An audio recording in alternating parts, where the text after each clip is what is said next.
This is the story of William Afton. Long time ago, he had a son named Michael Afton, Elizabeth, and a wife named Clara, and a child named the Crying Child. We'll call him for now. William had a business partner, Henry, and they both made Freddy Fazbear's Pizza. He was also jealous of Henry, keeping that mind for later.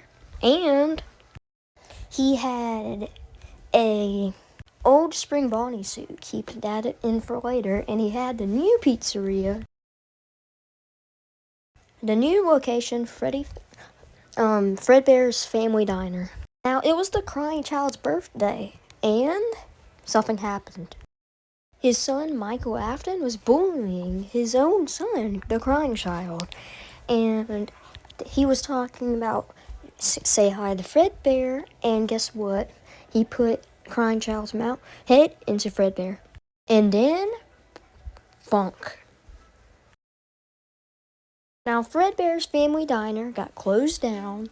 Golden Freddy, aka Fredbear, is now rebranded into Gold Freddy. Spring Bonnie is taken to the new pizzeria, Freddy Fazbear's Pizza. And Fredbear is basically Freddy Fazbear now. And now William killed these kids and put them into Freddy, Chica, Bonnie, and Foxy. Fritz is one of them. Susie, I'm pretty sure, is Chica. I don't know the name of the kid that William killed Freddy. And then Bonnie. Their souls possess the animatronics. Now, sometimes later, they get old, and William, I suppose, takes some of the animatronics over there. And he built his new place with a new pizza place with the toy animatronics. Basically cooler and the same animatronics. There's no Foxy though. There's Toy Freddy, Toy Chica, Toy Bonnie, and there's Balloon Boy. Fast forward a couple years later, maybe not even a couple, maybe 20 years or 10 years later, he is spring locked because the original animatronics forced him to. And then he got taken to a new place, Fazbear Frights, where he haunted the animatronic, and he attacked the main night guard there that could be Michael Afton, his son, or this random guy named Hudson or something. Now, William Afton went back on his murder spree and tried to kill the night guard. Fast forward later, Michael Afton, his son, gets tired of it and burns the whole place down. William Afton survives, and this goes into, he becomes Scrap Trap.